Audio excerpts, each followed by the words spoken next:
All right. Let's see here. Get my game capture up. There we go. Playing Where the Water Tastes Like Wine tonight.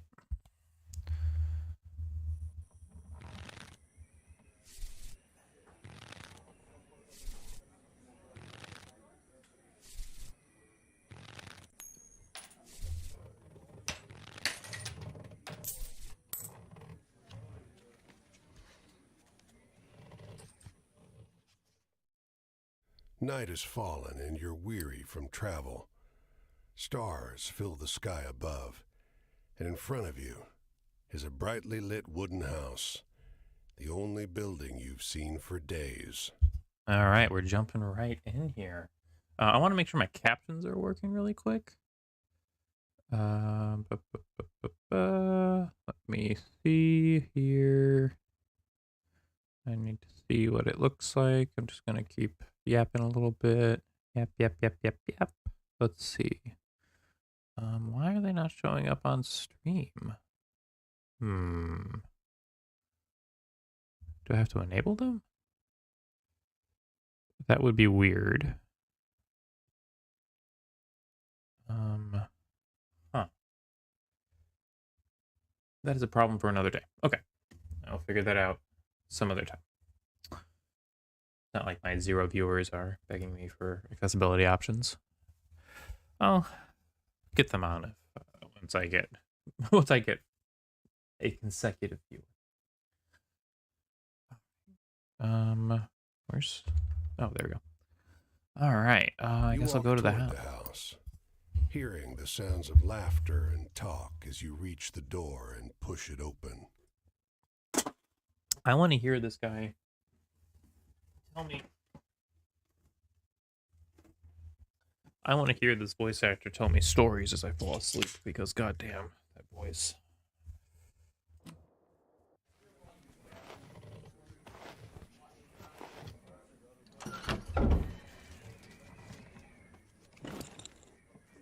My bindle.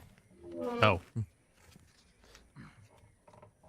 You all see that's a fox, right? You sit down and join the game.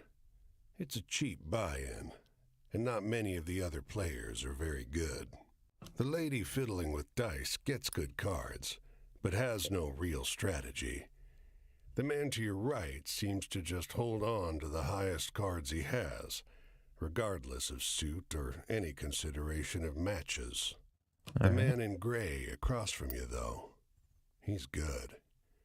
He already had the largest pile of coins when you bought in, and while your winnings grow quickly, you can't quite catch him. One by one, the other players leave the table, sometimes with pique or with wry humor, leaving their winnings with you or the man in gray.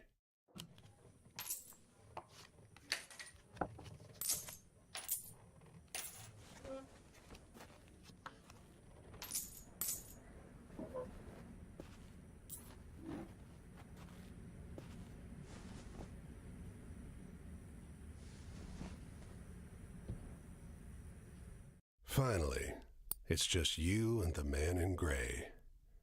He looks at you, full of humor, and winks. Last hand? I am absolutely engaged with this. He deals, you draw, and look at your hand. It's good. It's great. The best hand, in fact. A royal straight flush. Spades. Aces high. I think the likelihood of that hand is like 1 in 512,000 or something. It's astronomically high. Astronomically low. But the man in gray pushes forward his whole pile. You're not sure exactly how much it is, but it's more than you've got. You can't match that. You have literally the best hand in the game. The man in gray stops you. Now, if you like, I'll let you wager your word. I know you'll be good for it. Just promise you'll pay the debt. Oh. However I ask.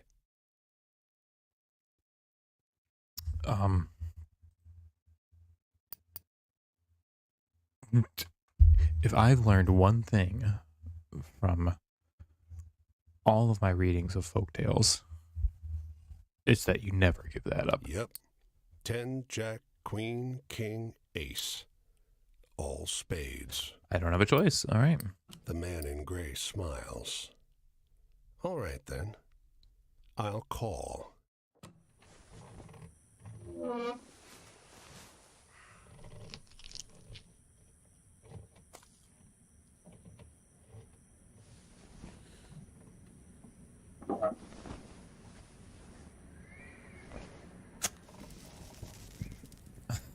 I was bamboozled.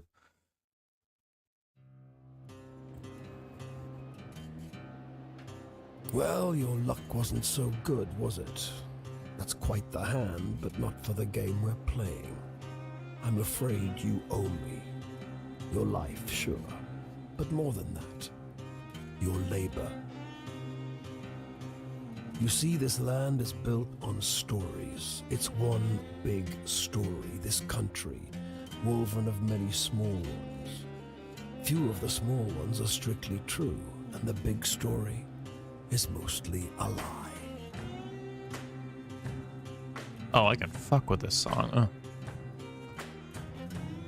All the stories and songs and myths and legends start somewhere, with a seed. As they're told and retold and passed around, they grow and change to become the stories we know.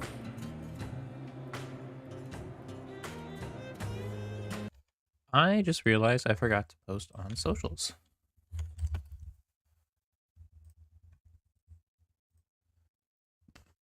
Give me one hot second.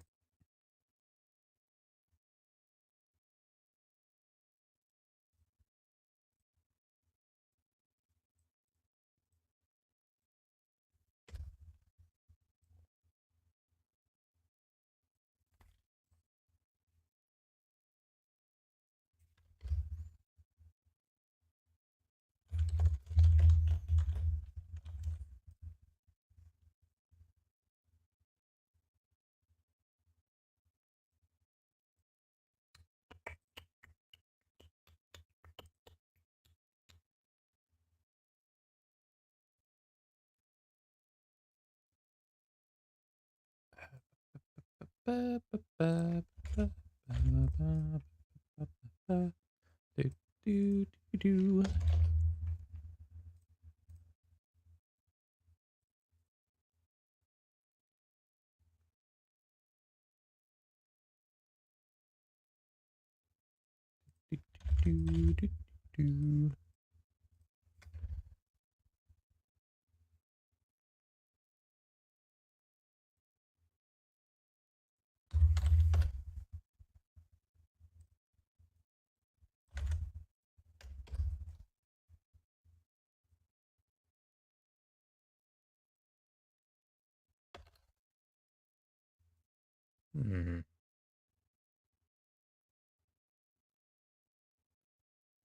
Really? Did I goof that hard? Did goof that hard. Oops. Nope, nope. I know this is not very entertaining to watch.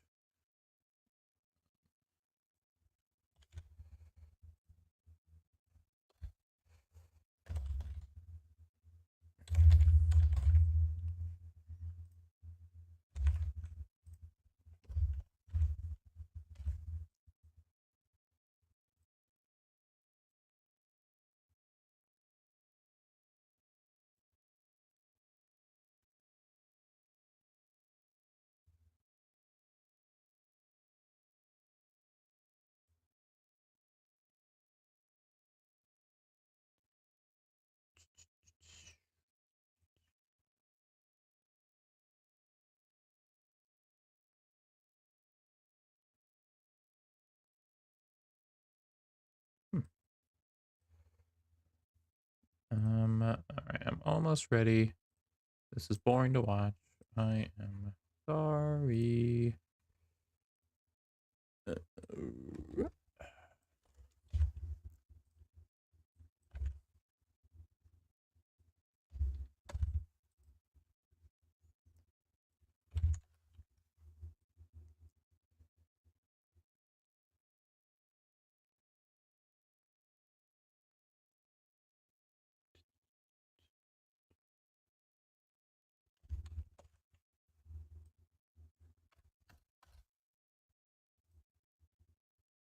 There we go. Okay.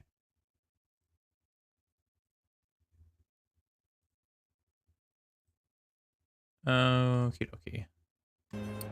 There we go. Okay.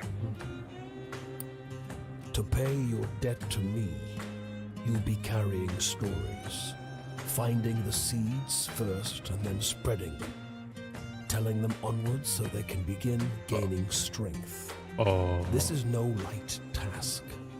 Stories are heavy. This is my shit right here. This is my shit right here. Most of the stories you'll find will be small seeds. They might be true, but they'll grow wild and unbelievable with the telling. The more important stories are the true ones, the ones people will tell you about their own lives. Those often get lost in the weaves of the big story.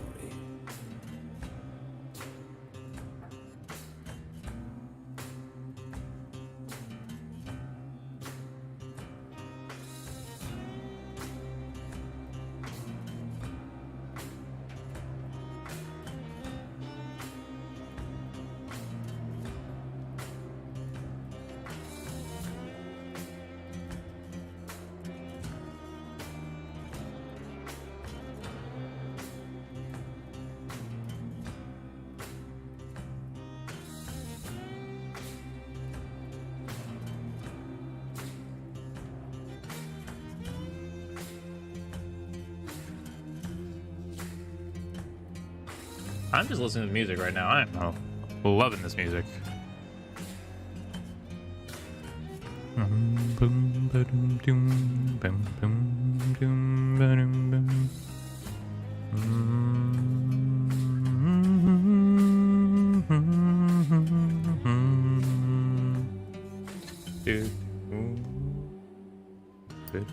The more true stories you can find and tell, the more you can weave that truth into the big story. Tarnish it a bit, perhaps, but isn't a dingy and battered truth better than a shining lie? Depends on the truth, depends on the lie. Now, go ahead. You tell me a story. I'll trade you some information about your task. Oh, okay. Let's see, what do we got here? Love me some tarot. Travel. Choice of morality. 7 desires fulfilled, wishes come true. Alright. Fortune, fate, and luck. The tower. Ooh, that's not a fan of the tower. The one you usually want to avoid.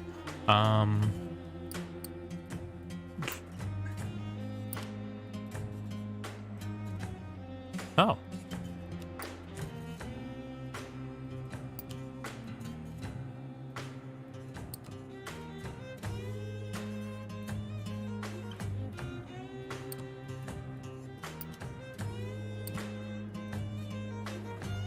I guess we'll start with the worlds.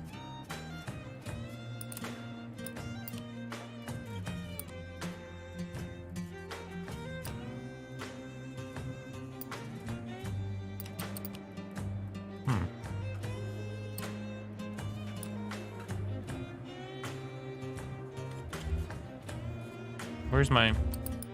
There we go. Oh, okay. You tell the story of the Your parting deepest cloud. desires. Your greatest wish? Heaven? Big Rock Candy Mountain? El Dorado, the Promised Land, that place just over the ridge where they all say that the water tastes just like the sweetest wine. They did the thing. They said the title. Well, I don't know where that is. It's supposed to be somewhere in this country. Ask the people you meet. They're all searching for the same thing.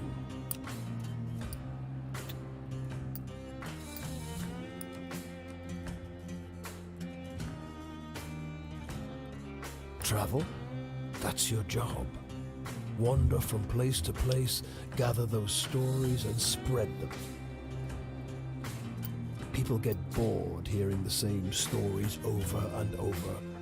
But an old cliche in one state might be a rip-roaring new yarn in another.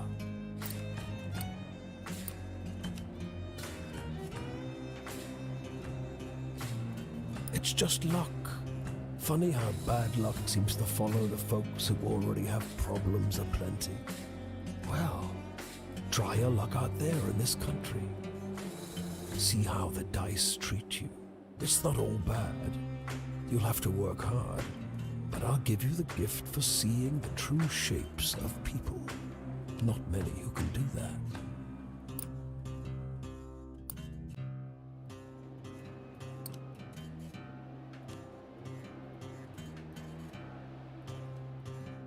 You sometimes have to make choices about what kind of story you're finding. Is it a love story or a tragedy? Don't gather too many of one kind, though. This grand story needs variety. All right.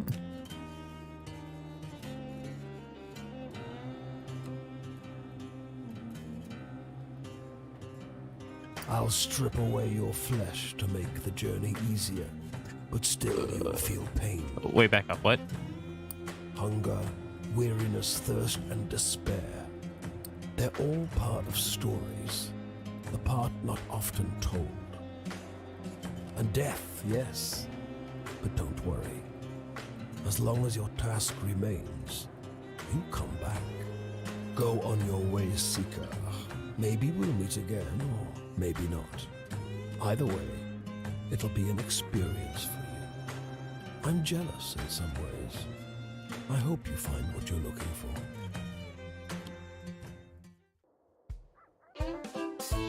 Okay.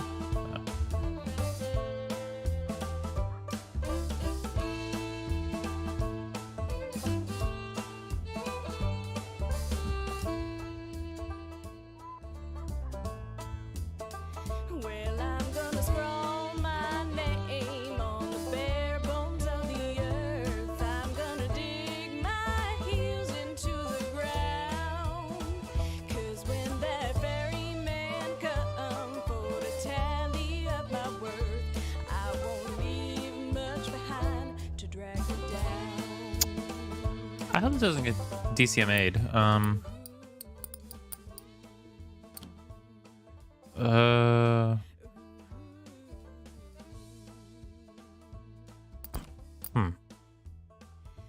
I'm gonna heft my spade up upon my weary back. I'm gonna keep All right, what do we got here? that stride stuck in my soul.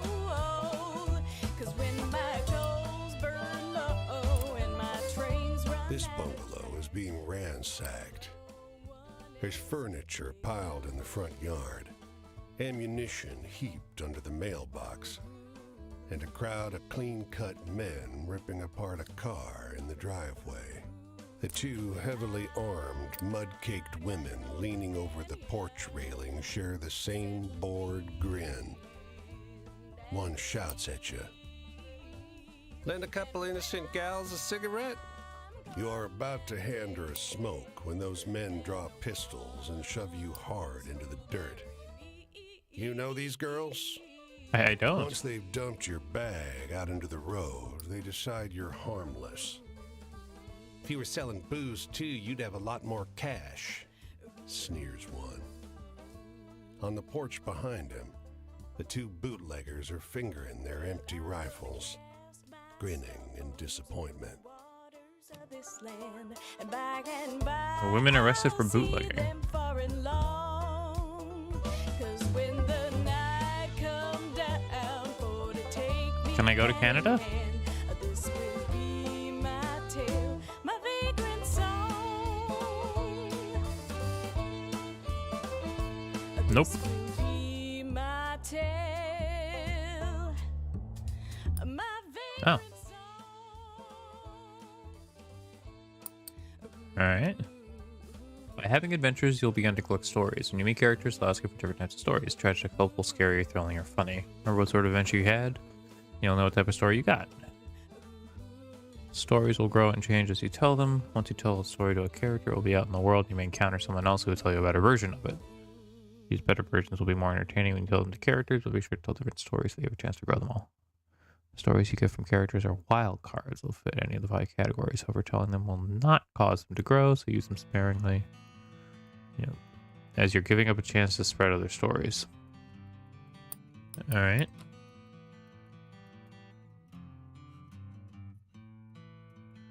Oh. Okay.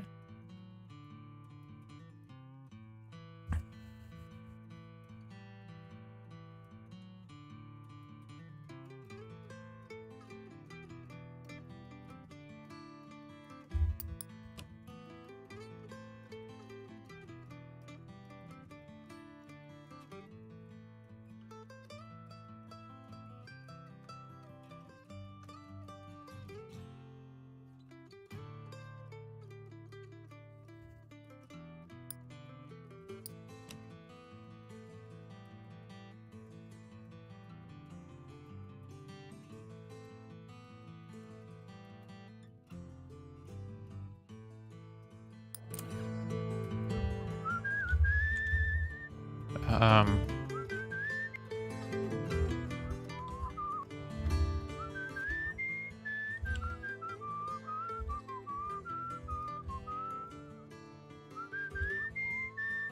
This is a cute mechanic.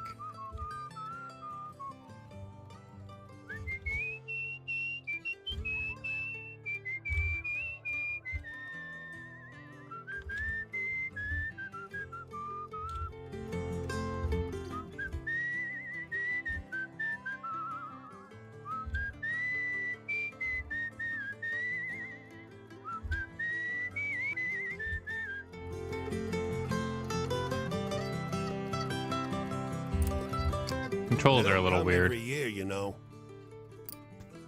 The old man is sitting at the edge of a rotting old pier, crooked legs dangling over the water.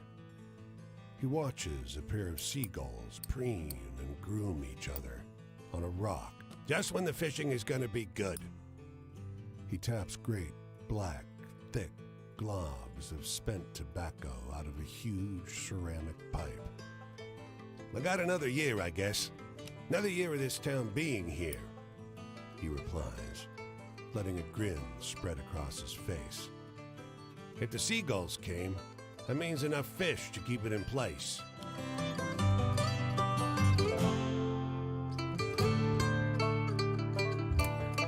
The woman walks the small town square with the poise of Betty Davis.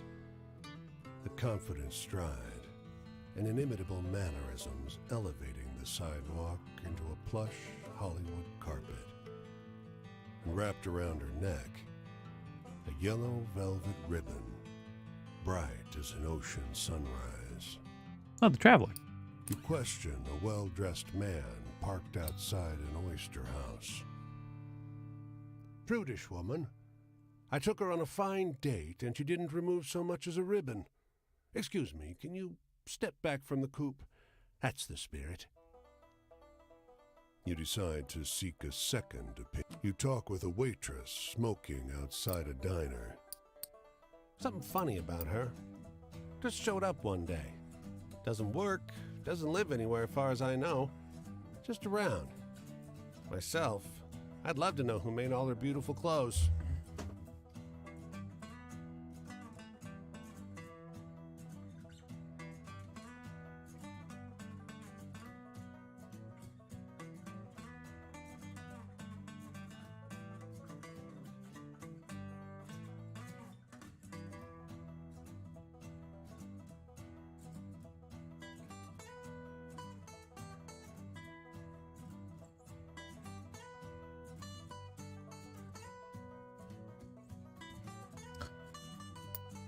I'm gonna You approach her. ask the woman if you may join her at a public bench. You may. Lovely outside, isn't it? Her eyes are a beautiful shade of brown. Beneath the yellow ribbon, I do love brown eyes. a thick, fibrous scar wraps around her throat. Weather like this, it reminds me of Paris.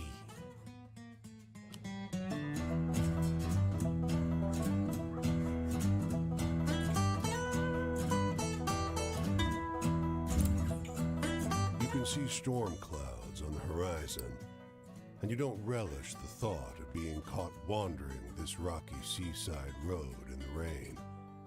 Fortunately, you find the lighthouse door open, with a daunting staircase before you.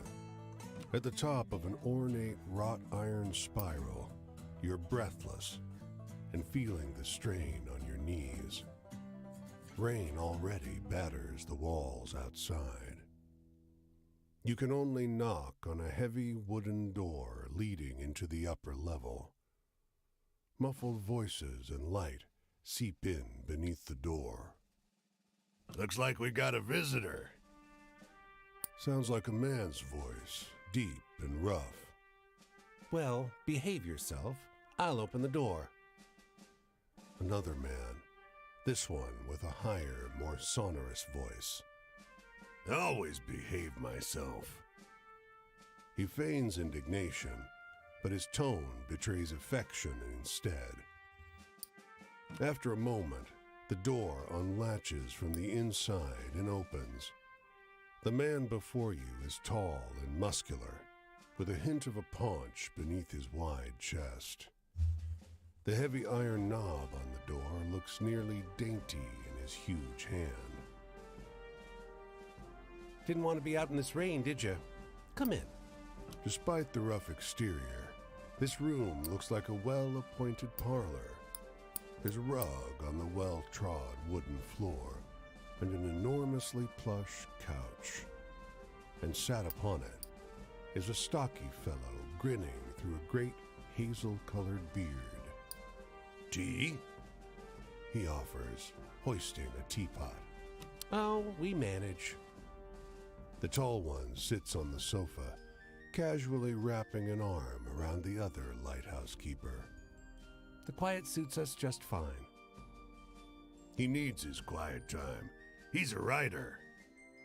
The tall one grunts. I dabble. But you must have some good stories from the road. I have a few. You wake up the next morning on their old sofa, still warm from an excess of tea. And cakes? There might have been little cakes. Prodigious snoring rumbles in from the floor above you, and you quietly take your leave.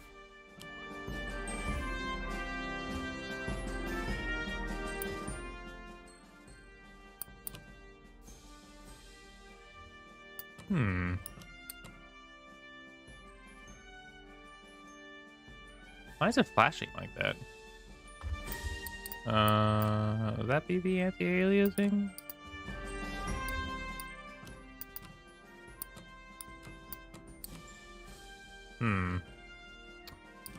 Well, I don't know what that's about.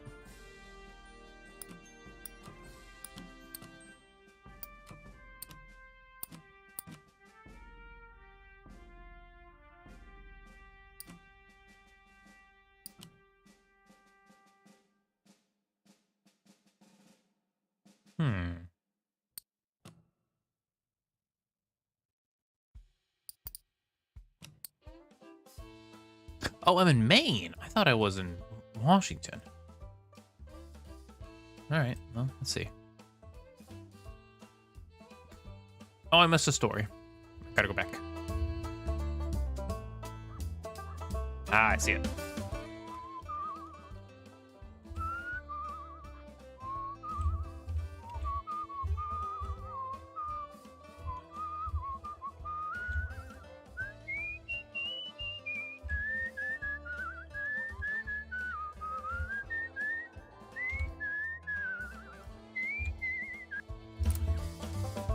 Off the road and into the woods, you can't help but come across this package by the old tree tied to a sturdy stick.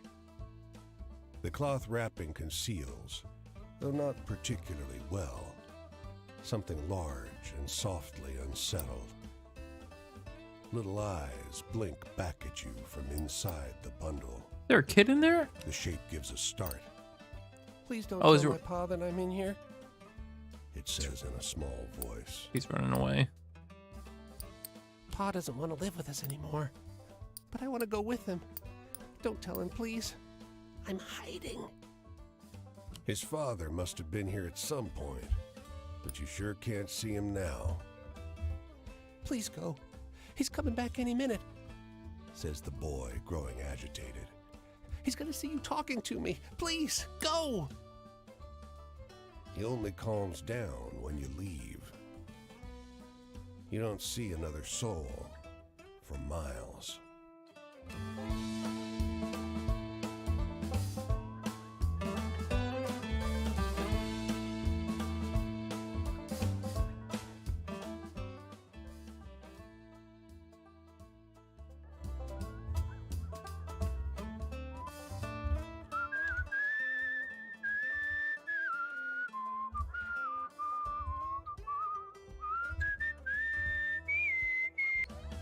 Shit.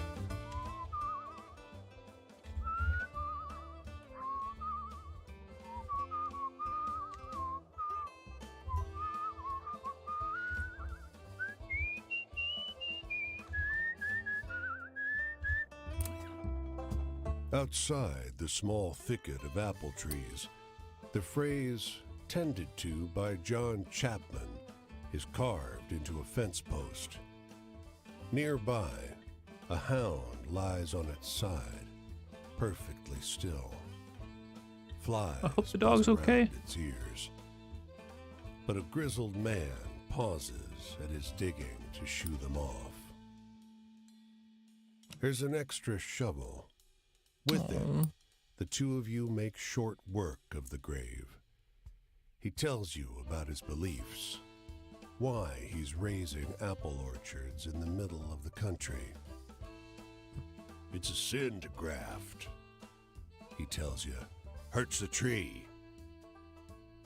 Eventually, the hole is deep enough. He stoops to the ground and lowers the pup into the earth. Tears flow freely. I'll see him again in heaven, he tells you. Our souls are bound by love. He wipes his eyes. I don't think I can bear to stay here, though. Maybe I'll set out again.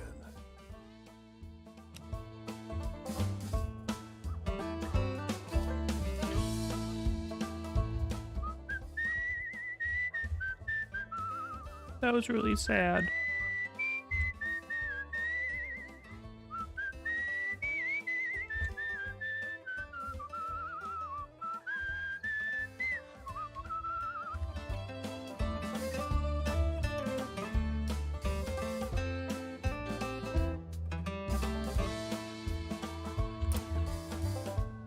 Muddling through the dark, you stumble into the path of the white deer.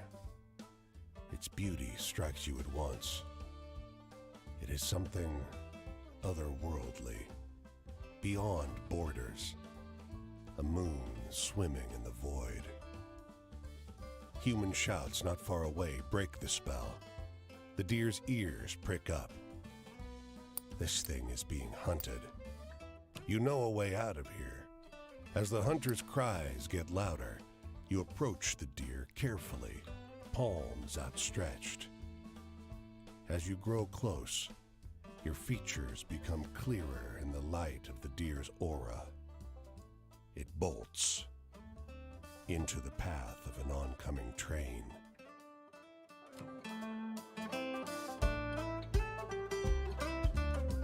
Okay, fuck.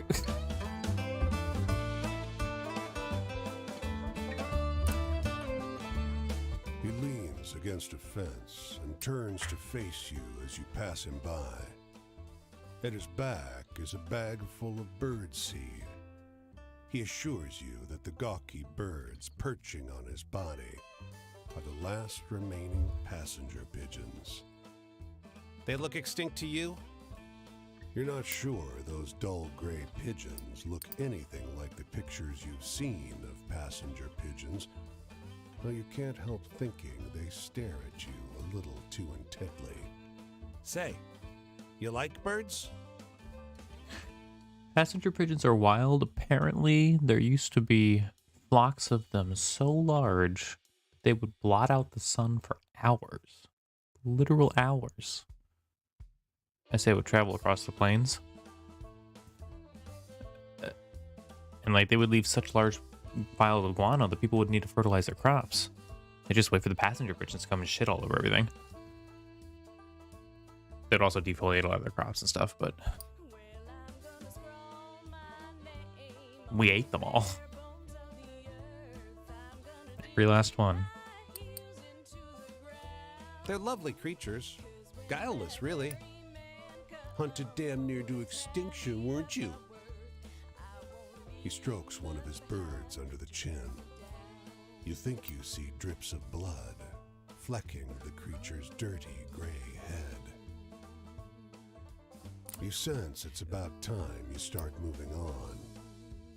You be kind to the little birds now, you hear? You hurry along the road, though the flapping of ungainly wings seems to follow you for hours.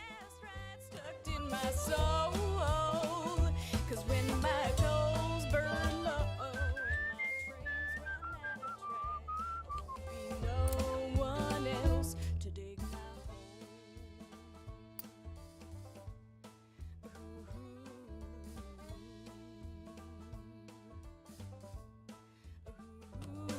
Oh, nice. I got no companion except the wind and the sea.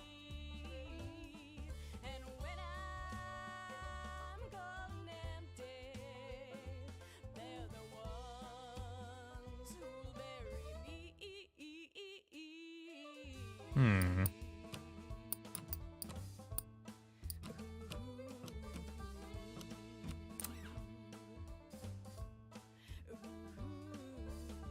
Oh.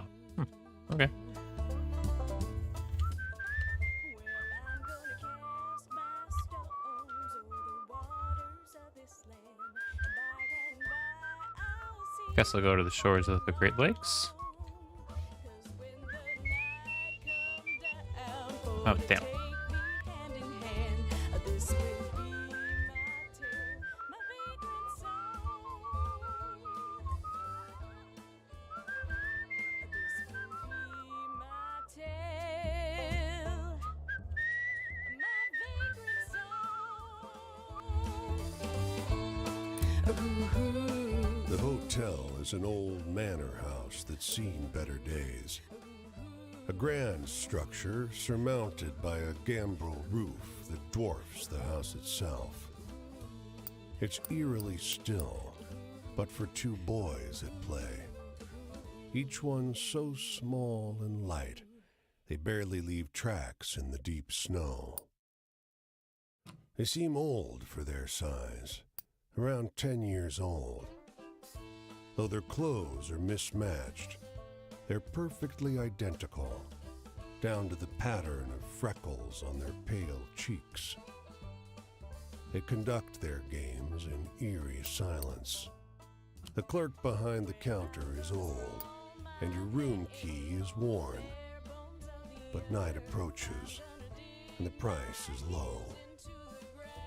Just before you shut the room door, there they are, the twins, staring at you from the corridor.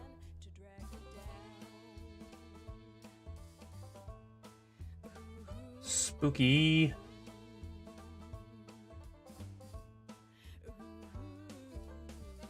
Oh my god, it's spooky.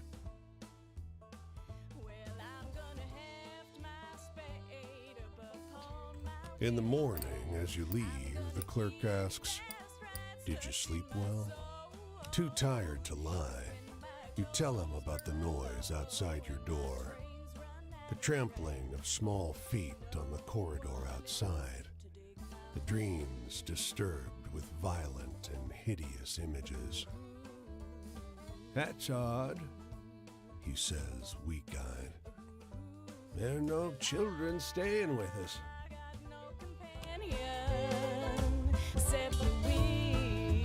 Ooh. Alright, I think I'll go here, and then I'll head back towards, it says Boston.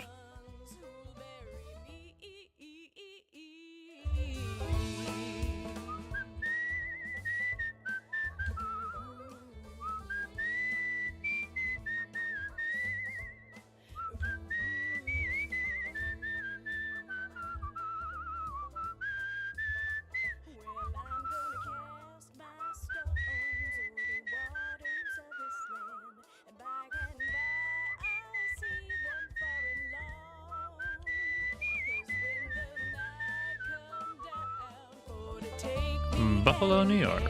This will be my The tale. women are oblivious to your approach. Their eyes are shut. Their touch, where they hold hands, is gentle. They speak in low tones. One stifles a burst of laughter, but it brings a smile to their faces. Sorry. Says the one who laughed. Don't be. Another assures her. It's not really my Don't place to look disturb up. him. And we give thanks for those who have left us, who we wanted gone, for the skills to thrive without them, and for the companions who make the effort joyful. The voice of the youngest wavers. The woman to her left squeezes her hand. This is not a scene to intrude upon.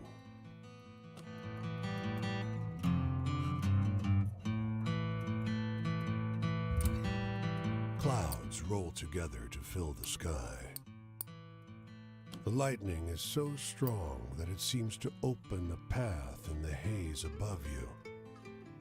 You are sure you see massive talons curved around the clouds. The thunder is so immense that the ground trembles. Your lips and hands tingle from the electric charge that fills the air until the dancing lightning passes on over the hills.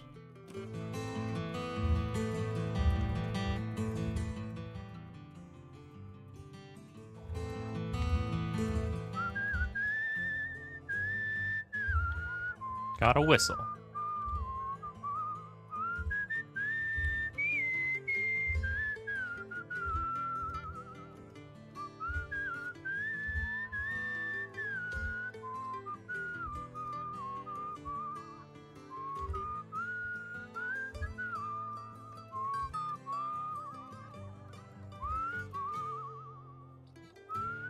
I should have been hired for this. I'm a really good whistler. By nightfall, the hospitality of this sleepy hamlet, combined with their superstitious tales, has both overstuffed your stomach and filled you with a hollow dread. Legend of Sleepy Hollow? Folks say these woods are full of apparitions, witches, and worse. You curse yourself for getting on the road so late.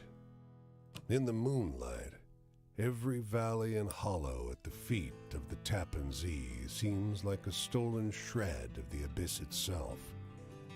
Fireside tales seem less fanciful, and every cackling crow and moaning whippoorwill seems like a demon perched on the shivering, spindly trees. But something cuts through the noise. The muffled sound of hooves galloping on the cold, muddy road. When he finally slows his horse alongside you, it's as though he had just appeared out of the mist. He's astride a gigantic black courser, and though his boots are muddy and ragged, he wears an immaculate coat with great, shining buttons. From his saddle hangs an antiquated flintlock and a cavalry saber. In the darkness, you can hardly see above his towering shoulders. His voice is a rumbling croak, deep, but as though his throat is filled with thorns. Have you happened upon a cannonball around here? You can tell English isn't his first language. German is. His hand, so pale it's almost blue in the moonlight, grips the reins in a fist. I would be polite to these people. You mumble an apology and watch as he silently rides away, back into the mist. He's cloaked in black, you notice from behind, but the blood running down over his shoulders glints crimson in the moonlight.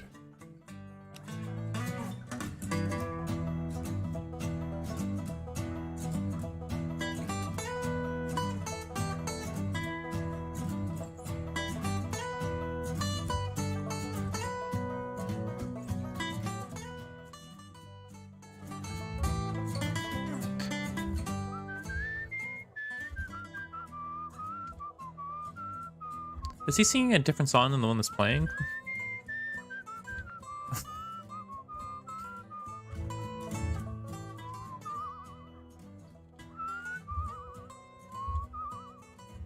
That's really annoying.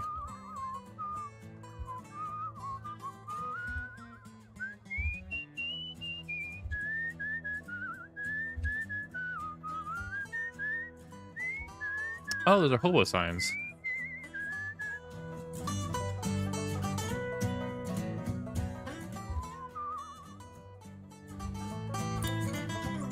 A dusty truck and a man on horseback pull up next to one another in front of the grocer. Suddenly, the driver and the rider, two wiry old men with identical haircuts, start shrieking at one another. The man with the truck leaps into the street. Brother! He shouts. The one on the horse tumbles out of his saddle. Brother! He screams. They embrace in the road. 30 years! Hollers the driver. The rider, tears streaming down over his face, corrects him. No! 32! Everyone here is watching these two older men cry and hug one another in the middle of Main Street. Cars and wagons are backing up. People are yelling. Take a photo of us! The driver begs you.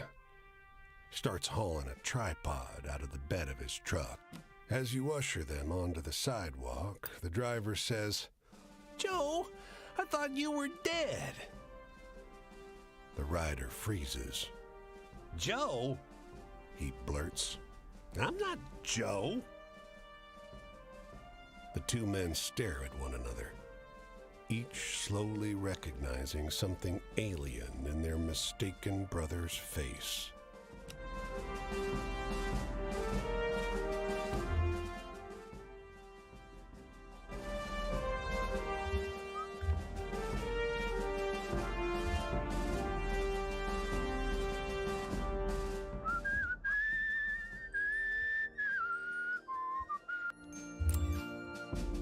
As you walk along the river near an unfinished bridge, a man with a tool belt catches sight of you. "Hey, over there," he calls out. "You look like you could use a quick way to get some hard-earned money." Hard-earned is right. The bridge hangs high over a perilous drop. "Great," he exclaims. "Suppose you'll want a safety belt. We Thunderbird people don't need 'em. We fly when we fall." You find yourself up high, looking over the rushing river that crashes around the foundation of the bridge. As you work side by side, the man mentions, "You can see Thunderbirds up here if you know how to look." You ask him to explain. "Practice your peripheral vision, if you dare. Last thing you need up here is for them to see you seeing them and come swooping at you," he says laughingly.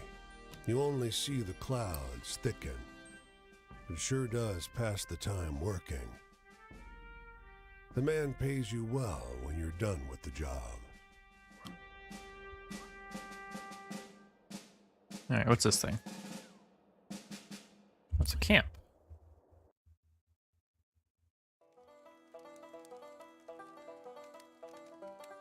Hey there, stranger. You're welcome to enjoy this fire with me, if you're respectful, that is. On a graveyard, all right. This here is my spot, and I ain't inclined to share it with any bad characters. You can call me Quinn. These here are my venturing companions. Cass is the big un, and the one with the spots is Flip. I usually beat my way on the rails, but the road news said this town was fat, and the weather was fine. So I'm taking in the sights and seeing what I can drum up. Hey, tell me one of those exciting stories. All right, let's see.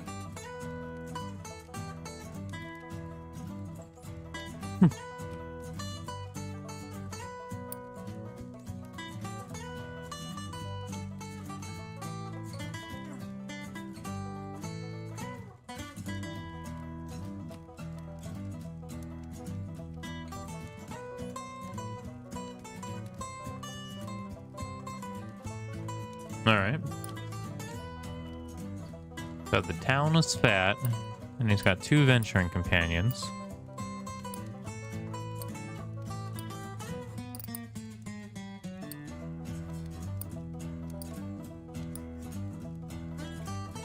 Hmm.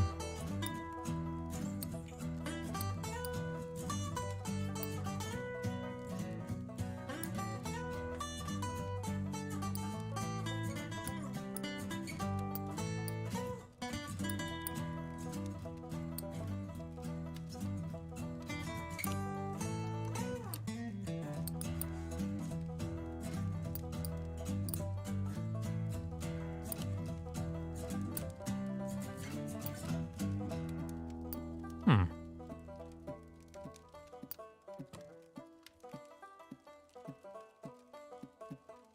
What's the use in telling sweet, happy tales if in they make you snooze?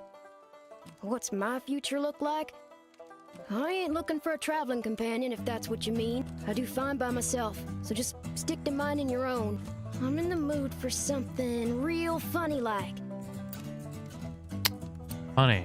Alright. Can do funny?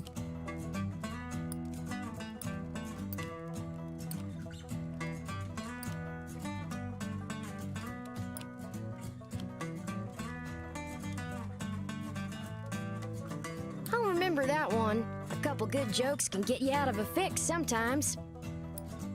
Well, I don't know a whole lot about the past, but they say there's an Injun grave around these parts. Say it's haunted and full up with angry spirits. I used to love hearing stories of cowboys and Injuns fighting it up. Would swap tales with the youngins. But, well, I suppose if someone shot me, I'd be pretty vengeful too. Yeah, and the whole genocide thing I too. want a story that scares me. Now I'm older, almost nobody can do it. Give me your best shot.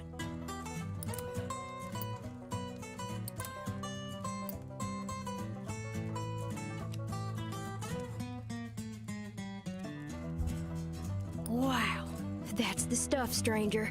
Spooky campfire tales are my favorite. Traps and such like. Well, one time in Fort Worth, a feller tried to take Cass and Flip away. Said a kid couldn't look out for him proper like. That they were fat in Fort Worth and they were going to the pound so that he could find him a good home. Well, before I could much argue, Flip bit the hell out of that busybody and Cass and I joined in shortly. I don't think I ever seen a fella so surprised. Guess I ain't going back to Fort Worth no more. Hey, do you got any really thrilling stories to tell? I'm hankering for one of those. Thrilling.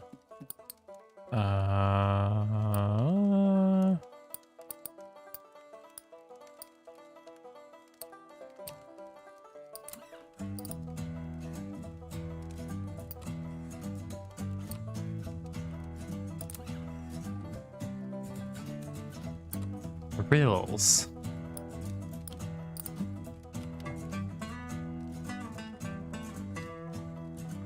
Well, that was Yes. something. You spin a good yarn. Oh, nice. I opened up all the way. Freedom. Well, teacher used to talk about freedom like America was eat up with it. But the tramping kind seems to be just about the only real freedom still in supply. Ain't no freedom from an empty stomach or bad weather, unless you're rich. You got any happy stories? I do.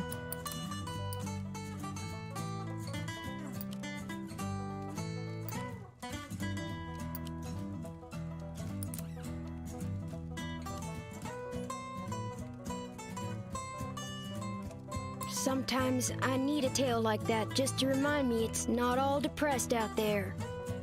Love stories. Huh. Folks sure seem to be eat up with the notions of love, singing and talking about it all the damn time. I'm not sure I see the appeal myself. Oh, heck, the night's over already. I sure enjoyed talking to you, but I gotta get on. I think I'll see what's happening up the road this way. The tramping life suits me just fine. Every day is a venture. With things being so depressed, folks walk around like it's the end of everything good. But it ain't. Plenty nice things to see if you know where to look. That's so sweet.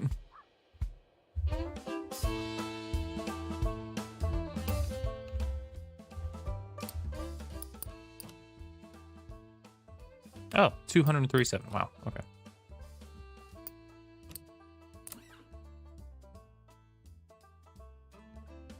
There's 16 of them. I like Quinn.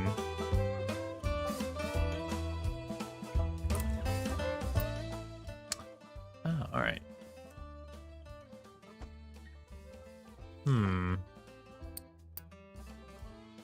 This city is like no other you've been to. Crooked streets splay out in a maze of narrow passages, no two alike. Soon, you find yourself in twilight, utterly lost. Bright light crests around one corner, a car approaching. Unable to afford rescue, you keep walking. The asphalt turns to crooked cobblestones that threaten to wrench your ankle out of place. Was this always a moonless night? The stars multiply, each one looking like a pinprick through which light is exiting the terrestrial world. It's hard finding your way through in pitch darkness. You go by touch and sound, feeling the scale of the streets by the echoing of your footsteps, fingers tracing the rough surface of the buildings. And then, a rumble of noise in the distance. You quiet yourself, suddenly fearful.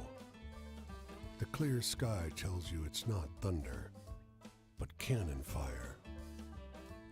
The city comes alive with fires and shouting.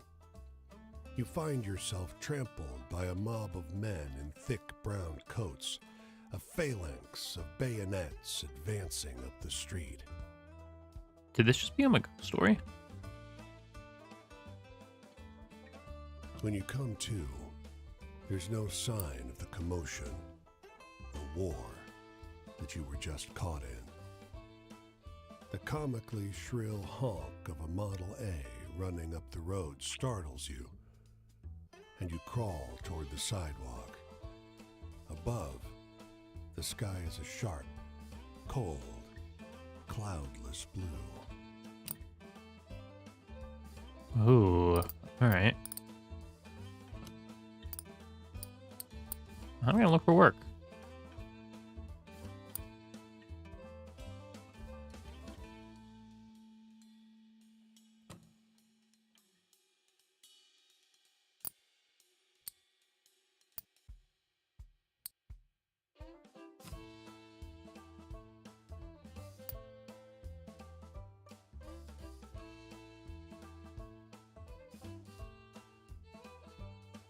Malt, maybe?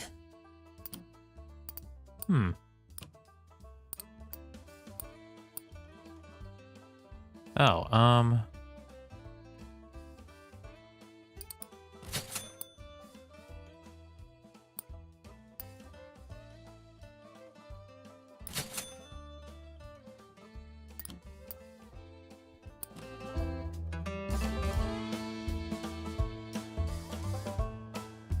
Alright, well, I think that's going to be it for me tonight. This game is fantastic, and I'm definitely going to keep playing it.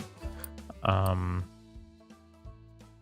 this is Where the Water Tastes Like Wine. I'm definitely going to keep playing it. Definitely recommend it. I love the aesthetic. I love the music.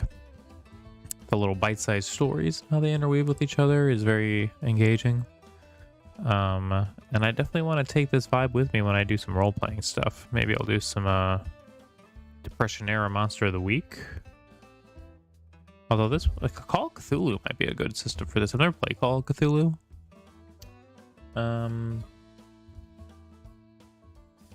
So I'd probably just make it Monster of the Week. But, yeah, no, this is awesome. I love this. Dimble Games, Where the Water Tastes Like Wine. Alright, I'm going to sign off. It's only been an hour, but, started late. So,